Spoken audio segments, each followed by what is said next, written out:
على أهل البدع والأهواء، أهل البدع العقائدية وأهل البدع السياسية. أنا أقول بيننا وبينكم السلف، بيننا وبينكم الكتب، كان فيقول البدع بيننا وبينكم.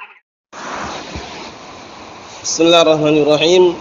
الحمد لله حمدا كثيرا طيبا مباركا فيه كما يحب ربنا ويرضى. أشهد أن لا إله إلا الله وحده لا شريك له، وأشهد أن محمدا عبده ورسوله نبي الله وخليله صلى الله عليه وعلى آله وسلم تسليما مزيدا لا نبي بعده. Ikhwani fi din, a'azzani wa azzakumullah wa barakallahu fikum. Kita akan lanjutkan kajian kita barakallahu fikum. Sekarang kita akan masuki hadis yang ke-11. Hadis yang ke-11 ini adalah seputar orang yang meninggal dunia dalam keadaan dia punya hutang puasa belum dia bayar. Bagaimana walinya, bagaimana keluarganya, apakah wajib mengqadha'nya atau bagaimana? Atau puasa yang apa yang walinya harus mengqadha'nya? Kita lihat. An Aisyah radhiyallahu anha anna Rasulullah sallallahu alaihi wa ala alihi wasallam qala, dari Aisyah radhiyallahu anha bahwasanya Rasulullah sallallahu alaihi wa ala alihi wasallam beliau berkata, man mata wa alaihi siyamun sama anhu waliyuh. Barang siapa yang mati meninggal dunia dalam keadaan dia punya hutang puasa, maka yang menggantikan puasanya adalah walinya. Wali di sini para ulama telah menjelaskan adalah karib kerabatnya, kerabat dekatnya, bisa suaminya atau bisa bapaknya atau bisa anaknya. Intinya cari yang paling dekat terlebih dahulu. Kalau ternyata yang paling dekat gak ada, boleh orang lain, boleh. Naam. Nanti akan kita baca. Wa akhrajahu Abu Dawud wa qala hadza fin nadar. Dikeluarkan oleh Imam Abu Dawud seraya beliau berkata ini adalah dalam hal puasa nazar. Jadi orang meninggal dunia dalam kondisi meninggalkan puasa nazar. Dia belum sempat menunaikan nazarnya, maka walinya menggantikan puasa nazar tadi. Perhatikan khusus kalau berdasarkan riwayat ini, bukan puasa Ramadan, tapi nanti yang rajih baik puasa nazar atau puasa wajib yang lain seperti puasa Ramadan, na'am, sama. Wa huwa qaulu Ahmad bin Hanbal, yang mana ini adalah pendapatnya Imam Ahmad bin Hanbal, Ahmad bin Muhammad, na'am, barakallahu fikum, Asy-Syaibani Ahmad bin Hanbal, na'am, Imam Ahlus Sunnah wal Jamaah. Kita lihat penjelasannya. Qala Asy-Syaikh Abdul Hamid wafaqahullah dalam kitab Fathus Salam bi muhimmati ahkam siyam, kata beliau, saqal musannifu al-haditsa li bayani hukm siyam 'anil mayyit in kana 'alaihi shaum. Hadis ini disebutkan oleh al-muallif al-Imam al-Maqdisi rahimatullah alaih dalam rangka menjelaskan hukum puasa. Hukum puasa menggantikan puasa si mayit apabila si mayit punya hutang puasa. Apa hukumnya gitu loh ya. Nah, dan puasanya puasa apa? Itu perlu dipahami ya. Mungkin orang terkesan jangan-jangan puasa Ramadan saja. Ternyata di sini disebutkan dalam riwayat tadi itu puasa nazar gitu loh. Apakah hanya puasa nazar? Kalau meninggalkan hutang puasa Ramadan bagaimana? Pendapat yang sahih masuk juga nanti. Cuman ada rincian. Nah, rincian itu yang perlu direnungi, yang perlu diperhatikan rinciannya. Kita akan baca rinciannya. Qala Ibnu Qudamah rahimahullah fil Mughni, jumlatu dzalika anna man mata wa alaihi siyamun min Ramadan lam yakhlu min halain. Masyaallah, ini rinciannya bagus sekali ini. Kata Imam Ibnu Qudamah rahimahullah, secara global pembahasan tersebut bahwasanya barang siapa yang mati dalam keadaan meninggalkan hutang puasa Ramadan, maksudnya itu dia belum sempat mengqadha itu loh ya. Itu nanti rinciannya ada nanti. Maka orang tersebut tidak akan terluput, tidak akan terlepas dari dua keadaan. Paham? Jadi orang mati, meninggal dunia dalam kondisi dia apa? Meninggalkan hutang puasa Ramadan, itu tidak terlepas dari dua keadaan. Keadaan pertama, kita lihat, ahadihima an yamuta qabla imkanis siyam. Ini penting ini. dia mati sebelum sempat membayar hutangnya. Paham ya? Nah, dia mati dalam kondisi belum sempat puasa dia. Paham belum? Belum sempat puasa. Kita lihat, imma lidayyiqil waqt, imma karena waktunya sempit, aw li'udrin min maradin aw safar, atau karena udzur yang lain, karena sakit atau safar, aw ajzin an-shaum, atau memang dia enggak mampu puasa, fa hadza la syai'a 'alaihi fi qauli aktsari ahli ilm.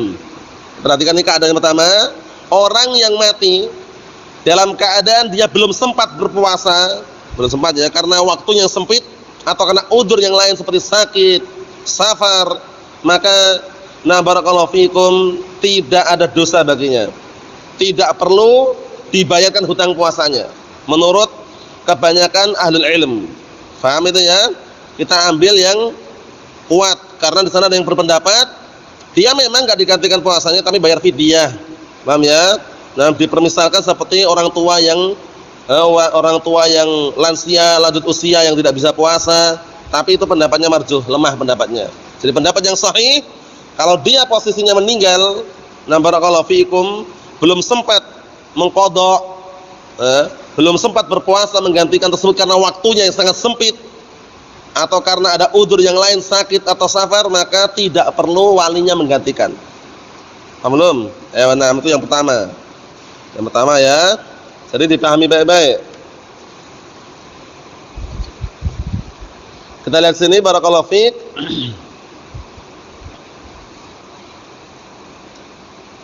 Al-halus tsani, keadaan yang kedua, an yamut ba'da imkanil qadha. Nah, yang kedua ini orangnya mati dalam kondisi dia memungkinkan untuk menggantinya. Paham belum? Jadi dia mati meninggal dunia dalam keadaan dia apa? Nah barakallahu fikum, memungkinkan untuk mengqadhanya tapi belum sempat mengqadha. Paham ya? Tapi dia mati duluan. Kalau yang pertama itu benar-benar enggak ada kesempatan untuk mengqadha lagi karena sakit, terkapar dia. Paham ya? Nah barakallahu fikum, nanti sebutkan contohnya nanti. Nah, maka yang seperti ini fal wajib an yut'im anhu likulli yaumin miskin. Ini pendapat yang ini awal keadaannya kedua ini, dia mati dalam keadaan apa? Mati dalam keadaan dia masih ada kesempatan untuk mengqadha. Paham belum ini? Kalau yang pertama itu benar-benar enggak ada kesempatan karena sakit. Paham ya? Sejak awal dia sakit dia. Paham ya? Nah, seperti itu. Dan kalau sejak awal dia sakit enggak ada kesempatan, maka tidak perlu walinya menggantikan, enggak perlu. Paham ya? Nah, barakallahu fikum, seperti itu.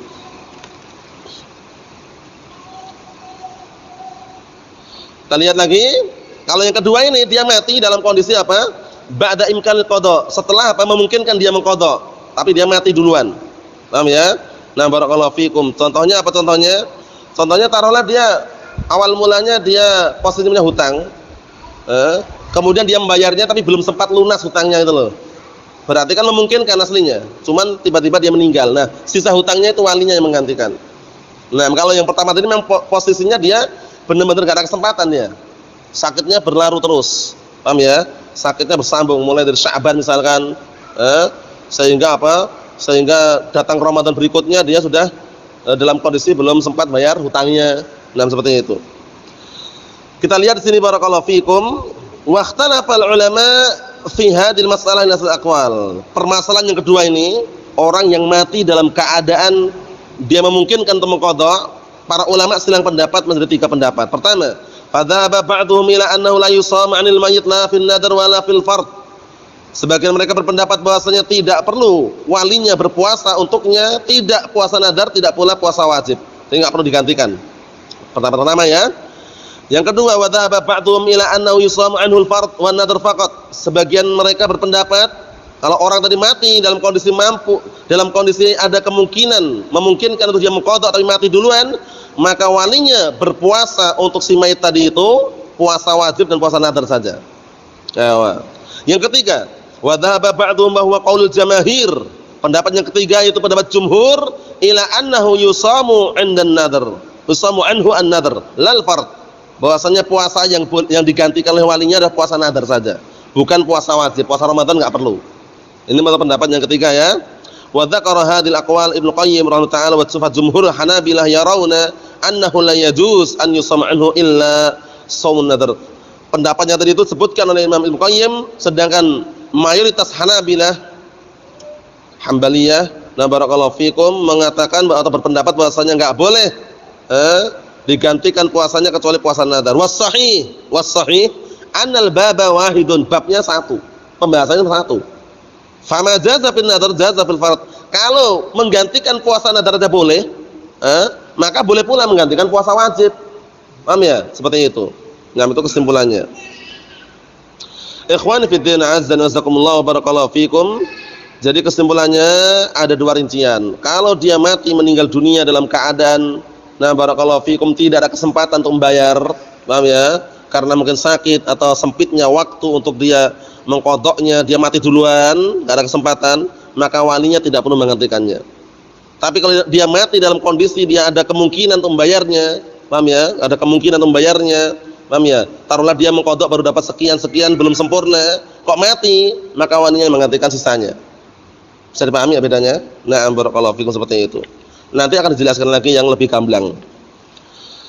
Nah, sekarang yang berpuasa menggantikan itu harus kerabatnya atau boleh orang jauh gitu loh.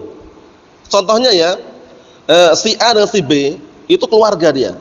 Si A meninggal dunia dalam kondisi keadaan yang kedua tadi itu. Meninggal dalam kondisi dia mampu atau dalam kondisi dia memungkinkan untuk qadha tapi mati. Paham ya? Meninggal dunia. Nah, apakah harus si B yang kerabatnya itu yang menggantikannya sisa puasa tadi itu, atau orang lain boleh, si C, si D? Nah, kita lihat. Al-aula an tasuma al-warasah, hal yajuzu an yasuma anhul ba'id. Apakah diperbolehkan orang jauh, enggak ada kerabatan, enggak ada kekerabatan, orang jauh maksudnya ya, apakah boleh dia berpuasa menggantikan hutang puasa si mayit tadi itu? Al-aula an tasum al-warasah, yang paling aula, paling afdal, paling pantasnya hendaknya ahli waris itu yang berpuasa. Jadi karib kerabatnya gitu loh ya. Nah, fa illam yasumu, kalau ternyata ahli warisnya pada enggak puasa, enggak bisa gantikan, wasama anhu ghairun, baru orang lain boleh. Paham ya? Orang lain baru diperbolehkan, tapi yang paling afdal kerabatnya dulu. Kaitannya bukan masalah dibayar ya, kaitannya ada enggak karib kerabatnya dulu. Paham ya? Kalau ada karib kerabatnya, maka karib kerabatnya dari kalangan ahli waris tadi yang seharusnya membayar hutangnya tadi itu. Paham ya? Kemudian kalau seandainya enggak ada sama sekali, orang lain mau bersedekah, ya udah biar anak yang gantikan misalkan. Paham ya? Nah, perkara bayar atau enggak bayar itu bukan urusan kita ya, tapi yang jelas ada orang lain yang dia berpuasa diniatkan untuk si mayit yang bukan keluarganya tadi itu. Paham ya? Menggantikan, boleh. Kita lihat apa kata beliau, asa an yaqbalallah azza wa jalla anhum. Semoga Allah Taala menerima puasanya tadi itu yang diniatkan untuk si mayit yang meninggal tadi itu. Jadi orang lain pun dia berpuasa untuk menggantikan hutang puasa si mayit yang bukan keluarganya tadi, kata beliau semoga Allah Taala menerima puasanya. Paham itu ya? Naam. Ikhwani fid din, a'azzani wa azzakumullah wa barakallahu fikum. Waqad bawwaba al-Bukhari fi sahih. Imam Bukhari meletakkan bab di dalam sahihnya, bab man mata wa alaihi shaum, bab orang yang mati dalam keadaan punya hutang puasa. Wa qala Al-Hasan, berkata Al-Hasan, in sama anhu salasuna rajulan yauman wahidan jaz. Ini bayangkan. Kalau seandainya sehari itu ada 30 orang yang berpuasa untuk menggantikan si mayit tadi, boleh. Berarti orang lain boleh kan? Karena keluarganya bisa dikatakan sangat jarang kan, keluarganya jumlahnya 30 orang. Oh ya. Jadi 30 orang itu orang lain sama keluarganya campur gitu menggantikan puasa dia, boleh. Paham ya? Nah, seperti itu. Ikhwan fid din, azza wa jazakumullah wa barakallahu fikum. Jadi kaitannya masalah apakah itu puasa nadar saja atau puasa Ramadan, kesimpulannya puasa nadar, puasa Ramadan sama. Maksudnya tetap, nah barakallahu fikum, kalau keadaannya seperti keadaan yang kedua tadi itu, walinya yang menggantikannya. Kita lihat berikutnya barakallahu fikum biar tambah jelas lagi. An Abdullah bin Abbas, berarti hadis yang keberapa kalau di sini? Hadis yang ke-12. Hadis yang ke-12. An Abdullah bin Abbas radhiyallahu anhu maqal, dari hadisnya Abdullah bin Abbas radhiyallahu anhu maqal, beliau berkata, ja'at imra'atun ila Rasulillah sallallahu alaihi wasallam faqalat, suatu ketika ada seorang wanita datang kepada Rasulullah alaihi salatu wasallam seraya berkata, ya Rasulullah, wahai Rasulullah, inna ummi matat wa 'alaiha shaumun nadrin. Sesungguhnya ibuku meninggal dunia dalam keadaan dia punya hutang puasa nadar. Ingat-ingat ya, dalam keadaan punya hutang puasa apa? Nadar.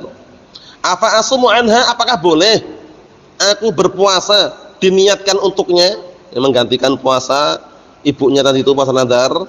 Faqala, kemudian Rasulullah SAW menggunakan qiyas. Jadi qiyas itu boleh selama tidak berseberangan dengan dalil. Kan al-hujjah fil Islam arba'ah. Hujjah dalam agama Islam itu ada 4. 4 ini yang inti 2, Al-Qur'an wa sunnah, kemudian ijma', kemudian qiyas sahih. Paham? Al-Qur'an, as-sunnah, al-ijma', al-qiyas as-sahih. 4 ini hujjah. Jadi qiyas itu boleh kalau qiyasnya tidak berseberangan dengan syariat. Tapi kalau qiyas yang batil, qiyas yang berseberangan dengan syariat, itu justru apa? Tasyabuh dengan iblis. Sampai-sampai ada dari kalangan ulama mengatakan awwalu man qasa iblis. Pertama kali yang bikin qiyas yang rusak, qiyas yang fasid, iblis. Ketika disuruh sujud ila Allah Subhanahu wa taala kepada Nabi Adam alaihissalam, apa kata iblis? Ana khairu minhu, katanya. Aku lebih baik dari Adam. Khalaqtani min narin wa khalaqtahu min tin. Ya kan? Nah, engkau menciptakan aku dari api sedangkan engkau menciptakan Adam dari tanah. Iblis menyangka bahwasanya api lebih baik daripada tanah. Ini qiyas yang rusak. Paham ya? Nah, jadi dibandingkan aku lebih baik dari Adam. Engkau menciptakan aku dari api sedangkan engkau menciptakan Adam dari tanah. Nah, iblis berpendapat bahwasanya apa? Api lebih baik daripada tanah. Ini keliru atau benar, Pak? Antum? Pak? Keliru. Api sama tanah lebih baik mana? Kenapa? Hah?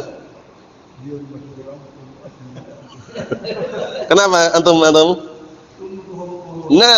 Tanah itu bisa ditanami, menumbuhkan tumbuh-tumbuhan dengan seizin Allah Ta'ala. Sedangkan api itu sifatnya biasanya membakar, merusak. Paham ya? Itulah yang disebutkan para ulama bahwasanya apa? Bahwasanya iblis menggunakan qiyas fasid. Jadi qiyas itu kalau rusak nggak boleh dipakai. Qiyas yang diperbolehkan itu qiyas yang apa? Tidak berseberangan dengan dalil. Antum atau kita ketika berbuat maksiat berdosa atau tidak? Berdosa. Begitu pula kalau berbuat kebaikan dapat pahala, itu qiyas namanya. Paham ya? Jadi qiyas itu diperbolehkan. Nah, kita lihat sini apa yang Rasulullah jawab ketika seorang wanita tadi berkata, apakah aku boleh berpuasa diniatkan untuk ibu tadi itu? Nah, kemudian Rasulullah mengatakan, ara'aiti law kana ala ummiki dainun fa qadaiti? Bagaimana pendapatmu? Apakah kalau seandainya ibu mempunyai hutang kamu akan menunaikannya? Punya hutang bukan puasa, hutang uang atau apa itu ya? Apakah kamu akan menunaikannya, membayarkannya?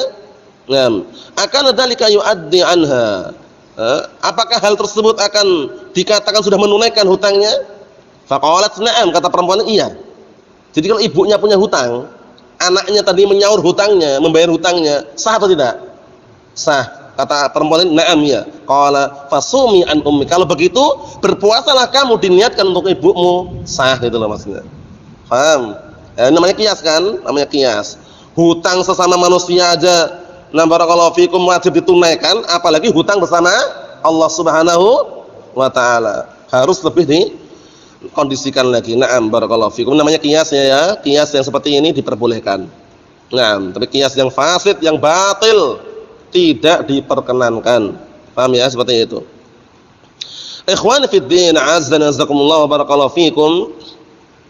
Seperti apa contoh qiyas yang batil? Seperti qiyasnya orang hizbiyin. Mereka bangun yayasan, organisasi, parlemen, lembaga untuk menarik perhatian masyarakat, dikiaskan dengan papan tulis. Paham ya? Nah, dikiaskan dengan papan tulis. Papan tulis saja boleh kok. Orang biar memahamkan orang biar paham, pakai papan tulis. Ini yayasan juga boleh. Biar apa? Menarik perhatian, biar dakwah tersebar kemana-mana. Ini qiyas fasid namanya. Paham ya? Qiyas yang tidak ada apa? Sambungannya. Cuman akal-akalan. Lah kalau kembali ke akal, rusak enggak agama ini? Rusak. Ali bin Abi Thalib radhiyallahu anhu, beliau mengatakan, "Lau kana ad-dinu bir-ra'yi, la kana batil khufi aula bil masni min a'la." Sudah pernah kita nukilkan dulu ya. Setahun yang lalu masalah itu ya. Kalau seandainya agama itu dibangun di atas akal, niscaya bagian khuf tahu khuf ya, semacam kaos kaki terbuat dari kulit, niscaya bagian bawah khuf itu lebih pantas untuk diusap daripada atasnya. Tapi syariat nyuruh ngusap mana? Yang atas atau bawah? Atas. Padahal yang kotor mana? Bawah. Karena bukan dibangun di atas akal, bukan dibangun di atas logika. Ingat kalamnya Imam Al-Mujaddid Syekh Muhammad bin Abdul Wahhab rahmatullahi alaih di awal-awal kitab Ushul Tsalatsah. Apa kata beliau? Ma'rifatud dinil Islam bil adillah. Mengenal agama Islam dengan dalil-dalilnya. Bukan apa? Nah, bukan dengan hawa nafsu, bukan dengan akal, tapi dengan dalil. Paham ya? Kalau orang berpaling dari dalil, sesat atau tidak?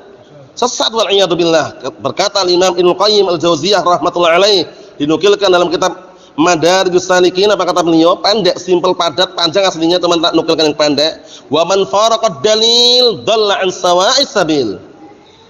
Wa man faraqad dalil dhalla an sawa'is sabil. Barang siapa yang berpaling dari dalil, dia akan tersesat dari jalan yang lurus. Sudah ada rambu-rambu, ada penunjuk arah, kok dia nekat menyelisih, dia tersesat. Paham ya? Sudah ada papan ada pelang, rambu-rambu atau ada papan alamat ya, Jogja ke barat, dia malah ke timur, sampai Surabaya dia. Paham ya? Maksudnya itu apa? Dalil itu kan petunjuk, harus diikuti. Paham ya? Yang namanya petunjuk dari Al-Qur'an Sunnah, sami'na wa ata'na. Enggak boleh akal-akalan. Wah, ini kok enggak cocok dengan akal ya, enggak sesuai dengan logika. Lah kalau main logika ya enggak selesai. Paham ya? Allahul musta'an. Ikhwani fid din, azza wa jazakumullah. Ini kenapa sih kaitannya kita bahas? Kaitannya adalah menggunakan qiyas itu boleh selama tidak berseberangan dengan dalil. Mafhum insyaallah ya? Dari hujjah kita, argumen kita Al-Qur'an was sunnah wal ijma' wal qiyas sahih. 4 ini ya dihafalkan. Naam. Kita lihat barakallahu fikum.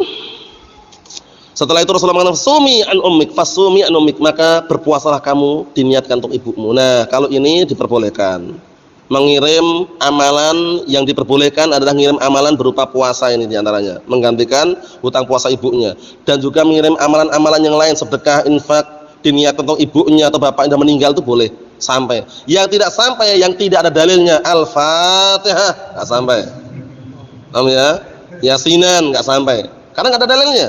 Banyak kan orang-orang ngirim apa? Ngirim Yasin, ngirim Yasin dalam surat Kliwon misalkan, atau ngirim Al-Fatihah bi hadrati fulan Syekh Abdul Qadir Jailani Al-Fatihah. Nah, itu enggak ada dalilnya, itu enggak sampai. Tapi kalau sedekah, infak ada dalilnya. Ya Rasulullah, ada seorang wanita bertanya, "Ya Rasulullah, inna ummi uftulitat nafsuha wa adunnuha law takallamat tasaddaqat. Apa atasaddaqa anha?" Wahai Rasulullah, ibuku meninggal mendadak dan aku yakin kalau seandainya dia hidup dia akan sedekah. Apakah boleh aku bersedekah diniatkan untuknya? Nah, apa kata Rasulullah SAW? Naam, iya, sedekahlah. Boleh. Paham ya? Nah, kemudian dalam riwayat yang lain ada juga riwayat yang lain, ya Rasulullah ibuku meninggal. Nah, dalam kondisi dia belum sempat haji. Apakah aku boleh berhaji diniatkan untuknya? Dia boleh. Naam. Ujianha. Berhajilah diniatkan untuknya. Ini amalan-amalan yang diterima ya. Tapi kalau amalan-amalan bacaan-bacaan yang tidak diterima tidak akan sampai. Sesuai dengan dalil yang ada. Kalau ini amalan yang diterima karena menggantikan puasa. Nasnya ada di sini. Paham ya? Jadi yang dengan dalil itu yang kita pegang, tanpa dalil kita tinggalkan, seperti itu. Ikhwani fid din, azza wa jazakumullah wa barakallahu fikum. Ini kita lihat di sini. Kita ambil beberapa faedah dari hadis ini. Itu wanita tersebut memanggil ya Rasulullah, berarti menunjukkan adabnya beliau terhadap Rasulullah SAW, bukan ya Muhammad. Karena waktu itu orang-orang Badui, orang Badui ya, orang Badui itu orang yang tinggal di barakallahu fikum yastakana fil badiyah, yang tinggal di pegunungan-pegunungan, lereng-lereng itu. Mengikuti musim biasanya, paham ya? Banyak air, banyak tanaman, nah di situ dia. Sama kambing-kambingnya atau misalnya. Nanti kalau musim kemarau nggak ada air, dia pindah lagi, pindah-pindah. Ini namanya Badui. Nah, orang Badui kalau antum sebutkan dalam hadis, antum lihat dalam hadis, kebanyakan mereka jarang sekali nyebut ya Rasulullah. Jarang sekali. Ya Muhammad. Antum lihat ketika orang waktu itu Rasulullah lagi khutbah Jumat, kemarau panjang nih, paceklik ini, paham ya? Nah, mulai tanaman-tanaman pada rusak, kemudian hewan-hewan pada mati, datanglah Badui. Datang Jumatan, ini lagi Jumatan. Teriak, "Ya Muhammad." Nah, manggilnya Muhammad. Paham ya? Minta doa biar apa? Biar turun hujan. Manggilnya bukan ya Rasulullah. Paham ya? Orang Badui kan terkenal istilahnya apa ya? Bisa dikatakan kurang adab. Sebutkan dalam ayat itu kan orang-orang yang tidak, istilahnya kebanyakan enggak punya adab. Maksudnya mereka itu enggak punya adab karena belum ada ilmunya gitu loh ya. Jadi dia itu masih polos.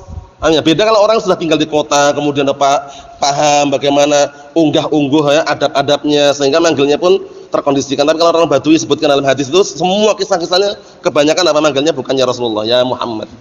Paham ya? Nah, di sini seorang wanita ini dia beradab ya Rasulullah. Paham ya? Kita lihat faedahnya di sini. Qala Asy-Syaikh Abdul Hamid waffaqahullah,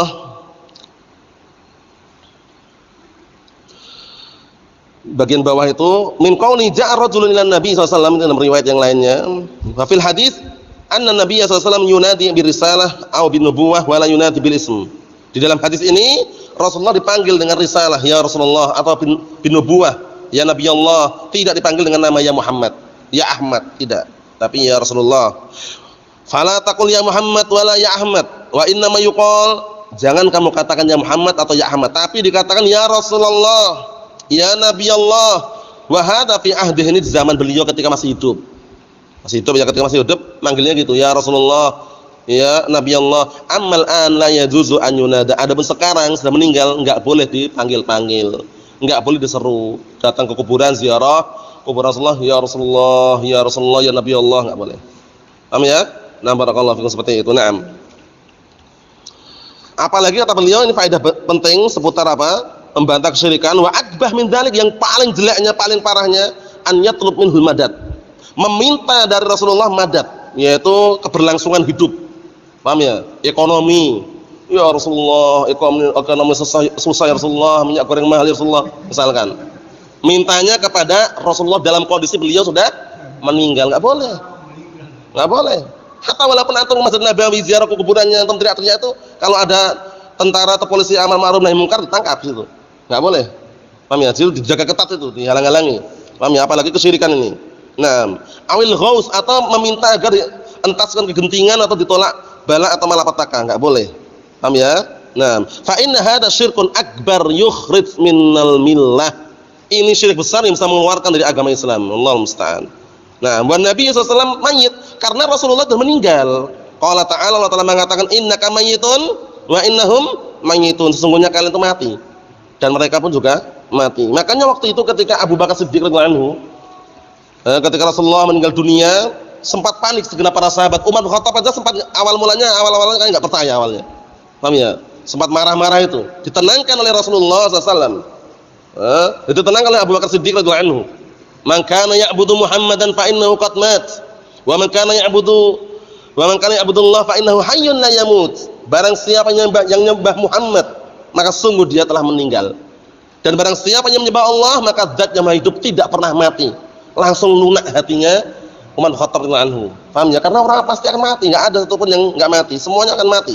Paham ya? Nah, barakallahu fikum. Cuman dari kalangan makhluk Allah Subhanahu wa taala, nah barakallahu fikum, ada makhluk yang dikecualikan, yang tidak meninggal. Maksudnya tidak punah. Makhluk itu ada terus. Kalau tidak salah setahun yang lalu saya sebutkan di sini kalau salah itu. Masih ingat enggak? Ada 8 makhluk yang kekal abadi. Mana bentar dulu. 8 makhluk yang kekal abadi, yang tidak mengalami kepunahan. Coba masing-masing nyebutkan, antum apa? Bentar dulu, urut. Jin mati, punah. Satu aja, ya semuanya dapat nanti. Malaikat pun akan mengalami kepunahan dengan izin Allah Ta'ala, kecuali dikecualikan. Yang sebutkan dalam belum? Lah antum? Arsy ya antum? Satu-satu aja, kursi. Antum? Surga, antum? Neraka, Pak. Entar dulu satu-satu. Neraka ya? Neraka, tulang ekor. Sebutkan dalam pantun itu ya, 8 ya. Antum kalau antum bisa hafal bagus, kalau enggak bisa hafal, penting hafal benda-bendanya. Samaniyatun hukmul baqa'i ya'ummuha. 8 perkara yang memiliki hukum kekekalan menyeluruh. Samaniyatun hukmul baqa'i ya'ummuha. Minal khalqi wal baquna fi hayzil adam. Dari kalangan makhluk sisanya itu semuanya akan punah, sirna. Huwal arsyu, satu arsy. Wal kursi, wa narun, neraka, wa jannatun, surga, wa ajbun, tulang ekor, wa arwahun, ruh. Nah, wa arwahun, kemudian apa? Kadzakal lauhi wal qalam, lauhul mahfuz dan pena. 8 ya? Sudah 8 belum? Ana ulangi lagi. Arsy, kursi, surga, neraka, tulang ekor, ruh, kemudian lauhul mahfuz, pena. 8. Paham ya? Samaniyatun hukmul baqa'i ya'ummuha minal khalqi wal baquna fi hayzil adam. huwal arsyu wal kursi wa narun wa jannatun wa ajbun wa arwahun kadallahi wal qalam. Kadallahi wal qalam. Udah itu pantunnya. Sebagai penutup insyaallah yang lainnya kita lanjutkan pada pertemuan yang akan datang. Nasallallahu as-salamata wal afiyah walhamdulillahirabbil alamin.